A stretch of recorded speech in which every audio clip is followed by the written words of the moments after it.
Ստամյանի փաստաբան Ռոման Երիցյանի հետ։ Պարոն Երիցյան, նախգործի մասին եւ նաեւ ակնկալիքների դատարանից։ Իմ ակնկալիքները դատարանից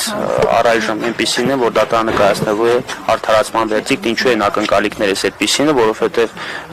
դատավոր ունի բավականին բարձր վարկանիշ, չեմ կարող արձանագրել, որ երբևէ կամ որևէ քաղաքական գործով նա կատարել է որևէ քաղաքական պատվեր, իսկ այս գործով արձանագրված կամ այս գործով հավաքագրված ապացույցները ավելի քան բավարար են արձանագրելու ոչ թե այն հանգամանքը, որ Ալբերտ Արստամյանի մեղսագրված արարքը չի ապացուցվել, այլ ավելի քան բավարար են արձանագրելու, որ հենց այդ ապացույցներով հերքվել է Ալբերտ Արստամյանի մեղսագրված արարքը։ Առաջին Նիկոլ Փաշինյանի թիկնապահի անդամը Լուկա Գրիգոր Մանուկյանը հստակ ցուցմունք է տվել, որ Ալբերտ Արստամյանի գործողություններով իրենց ծառայական գործունեությունը չի խաթարվել, որևէ մեկի անդորը չի խանգարվել։ Եթե նկատել եք, ճարերի ընթացքում ես դատախազից խնդրել եմ, որպեսզի վերջինս նշի, թե կոնկրետ ում անդորն է խախտվել, որ նշում են, որ մարդկանց անդորը, ով է այն մարդը, ում անդորը խախտվել է, կամ